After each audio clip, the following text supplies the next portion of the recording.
Hi students, welcome to Siva tutorials. ఈ రోజు మనం డిస్కస్ చేసే టాపిక్ ఏంటంటే ఆపరేటర్స్ ఇన్ PHP. జనరల్ గా ఏంటంటే ఆపరేటర్ అంటే సింబల్, ఏదైనా ఒక సింబల్ నే మనం ఇక్కడ ఆపరేటర్ అంటాం. సో ఈ ఆపరేటర్ ఏంటంటే సర్టెన్ యాక్షన్ అనేది పర్ఫామ్ చేస్తుంది, అంటే ఆపరెంట్స్ మీద ఆపరేషన్ అనేది పర్ఫామ్ చేస్తుంది. సో ఇప్పుడు మనం ఇక్కడ చూద్దాం, చూడండి. ఆపరేటర్స్ ఆర్ సింబల్స్ అని చెప్తున్నారు. So plus minus, so into ఇలాంటివన్నీ సింబల్స్ అవుతాయి. నెక్స్ట్ ఉంది operators are a symbols that tells the PHP కి చెప్తుందంట ఏమనంటే process to perform certain actions. So ఇక్కడ ఏం జరుగుతుంది, ఏదైనా పర్టికులర్ గా యాక్షన్ ని చేయమని చెప్తుంది. సో ఇప్పుడు ఒక చిన్న ఎగ్జాంపుల్ రాస్తాను చూడండి. ఇక్కడ for example a plus b అని తీసుకున్నాం, ఓకేనా. సో ఇక్కడ ఇందులో ఆపరేటర్ ఏంటి, ఈ ప్లస్ అనేది ఏమవుతుంది, ఇక్కడ ఆపరేటర్ అవుతుంది, ఓకేనా. నెక్స్ట్ వచ్చేసరికి చూడండి, ఇక్కడ a అనేది ఏదైనా ఒక వాల్యూ, ఫర్ ఎగ్జాంపుల్ ఇక్కడ 10, b అనేది 20 అనే వాల్యూ అనుకుందాం. సో ఇప్పుడు ఏం చేస్తుంది, ఈ రెండింటిని ఏం చేయమని చెప్తుంది, ఈ ఆపరేటర్ ఎడిషన్ చేయమని చెప్తుంది, అంటే కూడమని చెప్తుంది. సో ఇక్కడ చూడండి టోటల్ వాల్యూ ఎంత వస్తుంది, మనకి 30 అనేది వస్తుంది, ఓకేనా. సో ఇక్కడ ఏం జరుగుతుంది, మనకి ఆపరేటర్ అనేది ఆపరెంట్స్ అంటే మీకు ఆల్రెడీ మనం సి లాంగ్వేజ్ లో జావాలో చెప్పుకున్నాం. సో ఇక్కడ చూస్తారా, వీటినే ఆపరెంట్స్ అంటాం. సో ఈ రెండు ఆపరెంట్స్ ని పర్టికులర్ గా ఏంటంటే ఒక యాక్షన్ చేపిస్తుంది. ఏం యాక్షన్ చేపిస్తుంది అంటే ఇక్కడ ప్లస్ పెట్టాను కాబట్టి ఎడిషన్. ఒకవేళ ఇక్కడ కనుక నేను మైనస్ సింబల్ కనుక పెడితే ఏం జరుగుతుంది, సబ్ట్రాక్షన్ చేస్తుంది. నెక్స్ట్ ఇంటూ పెడితే మల్టిప్లికేషన్ సింబల్ అనేది చేస్తుంది, ఓకేనా. సో ఇప్పుడు ఈ ఆపరేటర్స్ ఎన్ని రకాలు ఉన్నాయి అనేది ఇక్కడ డిస్కస్ చేసుకున్నాం. సో ఫస్ట్ వన్ వచ్చేసరికి చూడండి అర్థమెటిక్ ఆపరేటర్ అన్నాడు. సో ఈ అర్థమెటిక్ ఆపరేటర్స్ ఏమిటి అంటే addition, subtraction, multiplication, division, modularity. చూడండి ఇక్కడ plus plus, increment and decrement operator, ఈ రెండింటిని కూడా దీంట్లో యాడ్ చేశారు మనకి ఈ PHP లో. సో నెక్స్ట్ ఇక్కడ చూడండి, ఫస్ట్ ఏ వాల్యూ 10, b వాల్యూ 20 తీసుకున్నాను. సో ఎడిషన్ జరుగుతుంది. ఇప్పుడు a ప్లస్ b అంటే నాకు వచ్చే వాల్యూ ఎంత, 10 ప్లస్ 20 30. నెక్స్ట్ అదే విధంగా minus subtraction, a minus b అంటే ఎంత వస్తుంది, మైనస్ 10 వచ్చింది. నెక్స్ట్ అదే విధంగా ఇంటూ a ఇంటూ b అంటే ఇక్కడ ఎంత 10 ఇంటూ 20 మనకి 200 వచ్చేసింది. Next divide. సో ఇప్పుడు మీకు ప్రీవియస్ క్లాస్ లో ఆల్రెడీ చెప్పాను ఈ సింబల్ కి డిఫరెన్స్ ఏంటో ఇప్పుడు కూడా చెప్తాను చూడండి. a అంటే ఎంత 10, సో ఇక్కడ b బై a తీసుకున్నాను. సో దాని ప్రకారం ఏం జరుగుతుంది, b అంటే ఎంత 20 ని 10 తో డివైడ్ చేస్తున్నాను. 10 2 ఎంత 20. నేను ఇప్పుడు చూడండి ఇక్కడ 0 వచ్చింది, దీని రిమైండర్ అంటారు, దీన్ని కోఎఫిషియంట్ అంటారు. ఎప్పుడైతే నేను ఇక్కడ డివైడ్ సింబల్ అనేది ఇచ్చానో సో అప్పుడు నాకు ఏం వస్తుందంటే ఇది చూడండి కోఎఫిషియంట్ లో ఉన్న వాల్యూ వస్తుంది. ఎప్పుడైతే నేను మాడ్యులర్ సింబల్ ఇస్తానో నాకు ఎక్కడ వస్తుందంటే రిమైండర్ లో ఉన్నది వచ్చింది. సో ఇక్కడ వచ్చేసింది చూసారా, ఈ చెవిలో ఉన్నది ఇక్కడ వచ్చేసింది, ఓకేనా. నెక్స్ట్ ప్లస్ ప్లస్ అంటే మనకు ఆల్రెడీ ఇంక్రిమెంట్ అండ్ డిక్రిమెంట్. అంటే ఇక్కడ ఏం జరుగుతుంది, ఏ అంటే ఎంత 10 ప్లస్ ప్లస్ అంటే ఏం జరుగుతుందంటే ఒకటి ఇంక్రిమెంట్ అవుతుంది. ఎంత అవుతుందంటే అది 11 అవుతుంది, ఓకేనా. నెక్స్ట్ వచ్చేసరికి 10 మైనస్ మైనస్ అన్నాను కాబట్టి ఇక్కడ ఏమవుతుంది, ఒకటి డిక్రిమెంట్ అవుతుంది, అంటే 10 కాస్త ఎంత అవుతుంది 9 అవుతుంది. సో ఎట్ ఏ టైం ఏంటంటే ఒక వాల్యూ పెరగటం కానీ ఒక వాల్యూ తగ్గటం కానీ జరుగుతుంది. సో ఇక్కడ దీంట్లో ఏంటంటే మనకి ప్రీ ఇంక్రిమెంట్, పోస్ట్ ఇంక్రిమెంట్ ఇవన్నీ మనకి సి లాంగ్వేజ్ లో డిస్కస్ చేసుకున్నాం, ఓకేనా. నెక్స్ట్ కంపారిజన్ ఆపరేటర్ అన్నాడు. సో కంపారిజన్ అంటే ఏంటి, పెద్దదా చిన్నదా సమానంగా ఉందా ఇలాంటివన్నీ చెక్ చేస్తాం. సో ఇప్పుడు చూడండి ఏ వాల్యూ ఎంత 10, b వాల్యూ వచ్చరికి 20. ఇప్పుడు ఈజ్ ఈక్వల్ టు సింబల్ నేను ఆల్రెడీ ఫస్ట్ క్లాస్ లో చెప్పాను, సింగిల్ ఈజ్ ఈక్వల్ కి డబుల్ ఈజ్ ఈక్వల్ కి డిఫరెన్స్ ఏంటని. సో సింగిల్ ఈజ్ ఈక్వల్ అంటే ఇదేమవుతుంది అసైన్మెంట్, అంటే a ఈజ్ ఈక్వల్ టు 10 అన్నాను. ఈ 10 అనేది వచ్చేసి a లోకి స్టోర్ అవుతుంది. బట్ ఇక్కడ ఏంటి డబుల్ ఈజ్ ఈక్వల్ అంటే a is equal to b అంటే ఈ రెండు సమానము అని. సో మ్యాథమెటిక్స్ లా కాదు ఇది. నెక్స్ట్ ఇక్కడ చూడండి ఈజ్ ఈక్వల్ టు ఇచ్చారు కాబట్టి ఏం జరుగుతుందంటే ఈ రెండు ఈక్వలా. సో చెక్ చేస్తుంది ఏ వాల్యూ ఎంత మనకి 10, b వాల్యూ ఎంత 20, ఈ రెండు ఈక్వల్ కాదు కాబట్టి కండిషన్ ఏంటి ఫాల్స్. సో నాట్ ట్రూ అని చెప్పేసి అవుట్పుట్ వస్తుంది. నెక్స్ట్ అదే విధంగా చూడండి నాట్ ఈక్వల్ అన్నాడు. a అనేది ఏమో 10, b అనేది 20, ఈ రెండు నాట్ ఈక్వల్ కాదు అన్నాడు. ఈక్వల్ కాదు కదా, సో కండిషన్ ఏంటి ట్రూ అవుతుంది. ఈ రెండు ఈక్వల్ కాదన్నాను, ఇక్కడ కండిషన్ కూడా ఏంటి ఈక్వల్ కాదు, ఇక్కడ వాల్యూస్ ఈక్వల్ కాదు, రెండు కరెక్టే. సో కాబట్టి ట్రూ వచ్చింది. నెక్స్ట్ కండిషన్ చూడండి a అనేది 10, b అనేది 20, a is greater than b అన్నాడు. a అనేది b కంటే పెద్దదా కాదు కదా, కాదు కాబట్టి నాట్ ట్రూ. నెక్స్ట్ అదే విధంగా 10 ఈజ్ లెస్ దాన్ 20, 10 అనేది 20 కంటే చిన్నదే కాబట్టి కండిషన్ ట్రూ. నెక్స్ట్ చూడండి 10 is less than or equal to 20, 10 అనేది 20 కంటే చిన్నది లేకపోతే సమానం. ఈ రెండింటిలో ఏ ఒక్క కండిషన్ సాటిస్ఫై అయినా చాలు. లెస్ దానా, అవును లెస్ దాన్, ఈక్వల్ తో చెక్ చేయాల్సిన పనే లేదు, కండిషన్ ట్రూ. నెక్స్ట్ చూడండి 10 is greater than or equal to 20. So ఇప్పుడు దీని ప్రకారం 10 అనేది 20 కంటే పెద్దదా కాదు.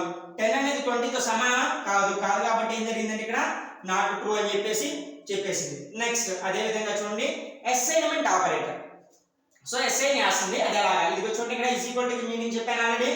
Is equal to single is equal to ఇచ్చాను కాబట్టి C is equal to A plus B అంటే ఇక్కడ ఏం జరుగుతుంది, ఏ అంటే ఎంత 10 ప్లస్ బి అంటే ఎంత 20. ఈ రెండింటిని యాడ్ చేసేసి ఎక్కడికి పంపిస్తుంది, సి లో వాల్యూలో పంపిస్తుంది. ఓకేనా, అటు సైడ్ ఉన్న వాల్యూని ఇటు సైడ్ స్టోర్ చేసేసింది. నెక్స్ట్ అదే విధంగా ఇది చూడండి ఇక్కడ ప్లస్ ఈజ్ ఈక్వల్ టు. ఓకేనా, సో ఇది యాక్చువల్గా చూడండి ఇక్కడ C is equal to C plus is equal to A అన్నా ఒకటే, లేదంటే C is equal to C plus A అన్నా ఒకటే. సో ఇది మనం సి లాంగ్వేజ్ లో చాలా క్లియర్ గా ఎక్స్ప్లెయిన్ చేస్తున్నాం. ఫస్ట్ ఉన్న దానికి రాసుకోండి మీరు. ఇక్కడ ఏంటంటే ఫస్ట్ ఈ పైన ఉన్న దాన్ని ఎలా అంటారంటే C plus is equal to A అనే దాన్ని ఎలా అంటారంటే చూడండి ఇక్కడ మనకి వేరియబుల్, నెక్స్ట్ అదే విధంగా operator is equal to expression అంటారు. ఓకేనా, క్లియర్ గా రాసుకోండి.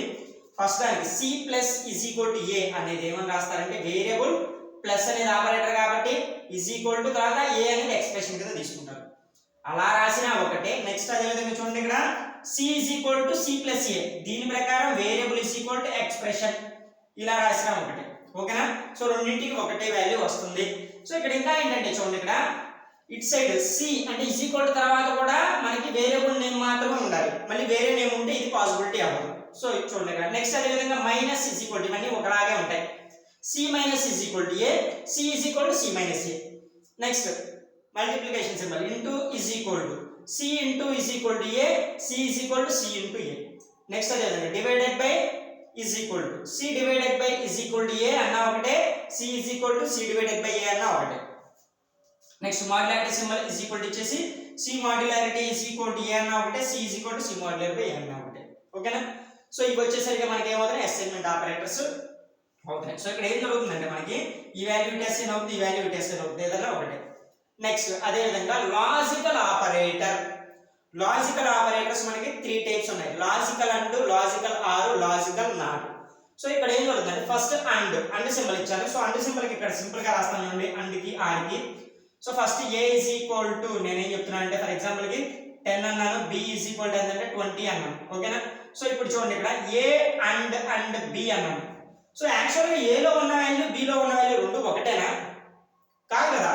సో కాబట్టి ఏం జరుగుతుంది ఇక్కడ కండిషన్ అనేది మనకి ఫాల్స్ అనేది వస్తుంది. సో ఇలా కాదు, మనకి ఏంటంటే అంతకుముందు ట్రూత్ టేబుల్ ఒకటి ఇచ్చాను. సో ఆ టేబుల్ ప్రకారం అయితే ఇంకా మీకు క్లారిటీ వస్తుంది. ఇప్పుడు ఆ ట్రూత్ టేబుల్ రాస్తాను చూడండి.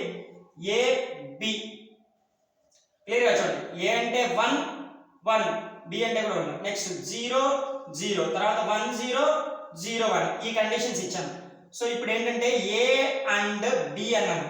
సో ఇప్పుడు ఈ కండిషన్ ప్రకారం ఏంటంటే రెండు ట్రూ అయితే మాత్రమే నాకు వచ్చే వాల్యూ ట్రూనే వస్తుంది. సో ఇప్పుడు కాబట్టి రెండు ట్రూ ఎక్కడ ఉన్నాయి, ఇక్కడ ఉన్నాయి కాబట్టి వచ్చే వాల్యూ ట్రూ అవుతుంది. మిగిలిన సందర్భాలన్నీ ఫాల్స్ వస్తుంది. ఓకేనా, నెక్స్ట్ ఆర్ గురించి చెప్తాం చూడండి. ఇక్కడ లాజికల్ ఆర్, సో ఇక్కడ ఆర్ అనేది పేస్ట్ చేద్దాం. Logical are. So logical are లో ఏం జరుగుతుందంటే ఏ ఒక్కటి ట్రూ అయినా ట్రూ అవుతుంది. సో ఇప్పుడు కండిషన్ చూడండి, ఈ రెండింటిలో ఒకటి ట్రూ ఉంది కాబట్టి ట్రూ. నెక్స్ట్ చూడండి ఇక్కడ దీంట్లో 0 రెండు ఏ ఒకటి ట్రూ కాదు అందుకని ఫాల్స్. తర్వాత ఇక్కడ ఒకటి ట్రూ ఉంది కాబట్టి ట్రూ. నెక్స్ట్ ఇక్కడ ఒకటి ట్రూ ఉంది కాబట్టి ట్రూ. సో ఏ ఒక్కటి ట్రూ ఉన్నా సరే అది ట్రూ అవుతుంది. నెక్స్ట్ మనకి లాజికల్ నాట్ అంటే ఏంటి అంటే ఏం జరుగుతుందంటే చూడండి ఇక్కడ రాసిన reverse. So for example A is equal to 1 అంటే సో ఏ నాట్ అంటే ఏం జరుగుతుందంటే అది 0 అవుతుంది. ఓకే, 1 ఇస్తే 0 అవుతుంది, 0 ఇస్తే 1 అవుతుంది. అది వచ్చేసరికి లాజికల్ ఆపరేటర్. నెక్స్ట్ అదే విధంగా చూడండి last and final conditional operator. So ఇది క్లియర్ గా అబ్జర్వ్ చేయాలి మీరు. కండిషనల్ అంటే చూడండి ఇక్కడ క్వశ్చన్ మార్క్ కోలన్ అనేది రాస్తున్నాం. సో ఇక్కడ ఎగ్జాంపుల్ ఏం చేశానంటే నేను x is greater than y అన్నాను. ఓకేనా, సో ఇప్పుడు x వాల్యూ వచ్చేసరికి ఏంటంటే 10, y వాల్యూ వచ్చేసరికి 20 ఇచ్చారు. సో ఈ కండిషన్ చూడండి, x అంటే ఎంత 10, y అంటే ఎంత 20. 10 ఈజ్ గ్రేటర్ దాన్ 20 కండిషన్ ట్రూనా? కండిషన్ ట్రూ కాదు. కండిషన్ కనుక ట్రూ అయితే నాకు ఏం జరుగుతుందంటే x ని ప్రింట్ చేస్తుంది. కండిషన్ ఫాల్స్ అయితే నాకు y ని ప్రింట్ చేస్తుంది. సో ఇప్పుడు కండిషన్ ఏమవుతుంది, నాకు ఫాల్స్ అవుతుంది. ఎప్పుడైతే ఫాల్స్ అయిందో నాకు ఇది చూడండి కింద రాసాను y వాల్యూని ప్రింట్ చేస్తుంది. y వాల్యూ అంటే 20. సో ఒకవేళ ఇక్కడ చూడండి నేను ఇచ్చే వాల్యూ ఎంతంటే 30 ఇచ్చాను. సో ఇప్పుడు చూడండి 30 is greater than 20 condition true. True అయింది కాబట్టి నాకు ఏ వాల్యూ ప్రింట్ కావాలి, x వాల్యూ ప్రింట్ కావాలి. సో x వాల్యూ ఏంటి 30. సో ఈ టైప్ ట్రూ అయితేనేమో ఫస్ట్ వాల్యూని, ఫాల్స్ అయితేనేమో సెకండ్ వాల్యూని తీసుకుంటుంది. సో ఇది వచ్చేసరికి కండిషనల్ ఆపరేటర్. సో ఈ కండిషనల్ ఆపరేటర్ కి ఒక ప్రోగ్రామ్ అనేది రాసాము. సో ఆ ప్రోగ్రామ్ క్లియర్ గా అబ్జర్వ్ చేయండి. HTML సో హెడ్ టైటిల్ ఇదంతా తీసేసి డైరెక్ట్ గా బాడీ రాసాను. బాడీలో చూడండి ఇక్కడ less than symbol question mark PHP. Next $a is equal to 10, $b is equal to 20 తీసుకున్నాను. ఓకేనా? సో ఇప్పుడు ఈ కండిషన్ ప్రకారం $result is equal to ఇదిగో చూడండి ఇక్కడ parenthesis లో $a is greater than $b అంటే a అంటే ఎంత 10, b అంటే ఎంత 20. సో 10 అనేది 20 కంటే పెద్దది అంటున్నాడు. సో ఒకవేళ కండిషన్ ట్రూ అయితే నాకేం ప్రింట్ అవుతుంది? ఇది క్వశ్చన్ మార్క్. ఇక్కడ కండిషన్ కనుక ట్రూ అయితే ఏం జరగాలి? $a ని ప్రింట్ చేయాలి. ఫాల్స్ అయితే $b ని దీంట్లోకి వచ్చి రిజల్ట్ లో స్టోర్ చేయాలి. సో ఇప్పుడు కండిషన్ ఏమవుతుంది? ట్రూనా? ఫాల్స్. ఫాల్స్ కాబట్టి b ని తీసుకొచ్చి ఇక్కడ రిజల్ట్ లో పెట్టేస్తుంది. ఓకేనా? ఎకో test1 డబుల్ కోట్స్ లో రాయాలి. test1 $result. సో $result అంటే test1 వచ్చి $result లో ఏముంది? ఇప్పుడు నాకు b అనేది వచ్చి స్టోర్ అయింది. b అంటే ఎంత 20. సో అవుట్పుట్ చూడండి test1 20 వచ్చేసింది. నెక్స్ట్ కండిషన్ చేంజ్ చేస్తున్నా. $result is equal to ఏం చెప్తున్నా అంటే $a less than $b అంటే ఎంత 10 is less than 20. కండిషన్ ఏమవుతుంది? 10 అనేది 20 కంటే చిన్నది అంటున్నాడు. కండిషన్ ట్రూ అయింది కాబట్టి ఇక్కడ ఏం చేస్తున్నాం అంటే మనకేం ప్రింట్ అవ్వాలి? ట్రూ అయితే ఇది, ఫాల్స్ అయితే ఇది. కాబట్టి ఏం జరుగుతుందంటే $a లో ఉన్న వాల్యూ వచ్చేసి నాకు రిజల్ట్ లోకి వస్తుంది. $a లో ఎంత ఉంది? 10. కాబట్టి టెస్ట్ చూడండి $result అనేది ప్రింట్ అవుతుంది. So test2 is equal to అంటే ఏం చెప్తున్నా ఇక్కడ $10. ఓకేనా? కండిషన్ ట్రూ అయితేనేమో ఒక వాల్యూ, కండిషన్ ఫాల్స్ అయితే ఇంకొక వాల్యూ ప్రింట్ అవుతుంది. సో ఇది వచ్చేసరికి ఏంటంటే మనకి కండిషనల్ ఆపరేటర్ మీద ప్రోగ్రామ్. సో వీటన్నిటి మీద కూడా ప్రోగ్రామ్స్ చేసి విత్ అవుట్పుట్ మీకు ఫర్దర్ క్లాస్ లో చూపిస్తాను. నెక్స్ట్ వచ్చేసరికి ఏంటంటే మీకు ఇప్పటిదాకా నేను చెప్పని టాపిక్ ఈ రోజు క్లాస్ లో డిస్కస్ అవుతుంది. అంటే సి లాంగ్వేజ్ లో అవ్వచ్చు, జావాలో అవ్వచ్చు. ఈ precedence of C language, precedence of C Java operators గురించి నేను ఇంతవరకు చెప్పలేదు. సో ఇప్పుడు చెప్తున్నాను అండి ప్రెసిడెన్సీ ఆఫ్ PHP ఆపరేటర్ చెప్తున్నాను. సో ఇది అర్థమైంది మీకు, అది కూడా అర్థమైనట్టే. సో అంటే ప్రెసిడెన్సీ అనేది ఎందుకు యూజ్ అవుతుందంటే చూడండి, how an expression is evaluated. అసలు ఎక్స్ప్రెషన్ అనేది ఎలా ఎవాల్యుయేషన్ అనేది జరుగుతుంది అనేది ఇక్కడ చెప్తున్నాను చూడండి. ఫర్ ఎగ్జాంపుల్ ఇక్కడ x is equal to 7 plus 3 అని ఇచ్చాను ఇంటూ 2 అన్నాను. యాక్చువల్ గా దీన్ని కనుక మీరు సాల్వ్ చేస్తే అంటే ఒక ఆర్డర్ ప్రకారం అంటే ఇప్పుడు ఫర్ ఎగ్జాంపుల్ చూడండి ఇక్కడ 7 plus 3 ఎంత 10, 10 into 2 ఎంత 20 ఇలా రాస్తారు మీరు.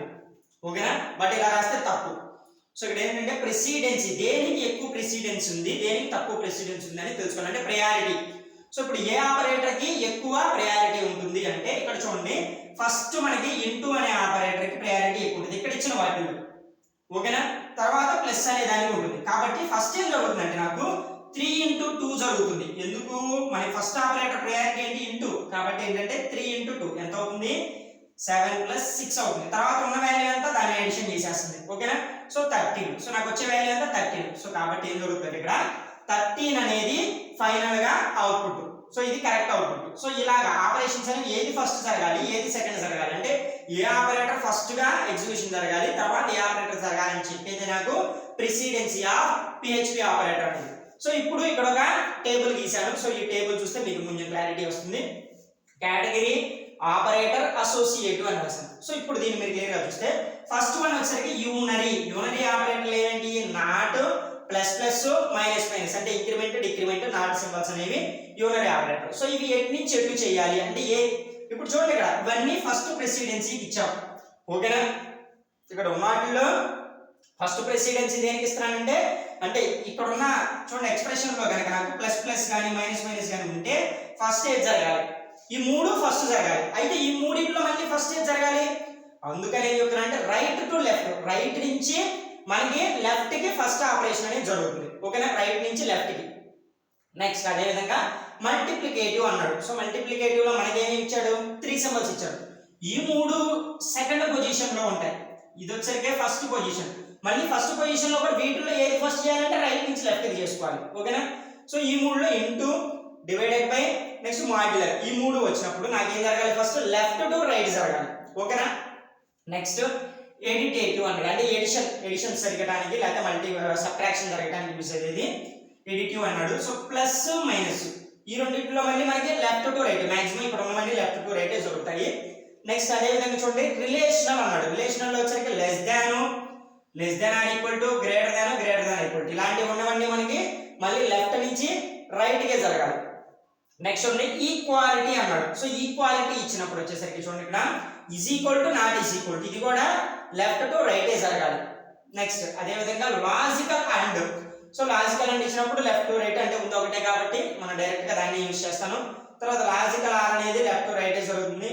నెక్స్ట్ కండిషనల్ వచ్చేసరికి ఇక్కడ కూడా ఇచ్చింది మనకి conditional question mark, conditional operator, ఇది రైట్ టు లెఫ్ట్ అనేది జరగాలి, ఇటు నుంచి జరుగుతుంది ఆపరేషన్ అనేది, ఇటు నుంచి జరుగుతుంది. ఓకేనా.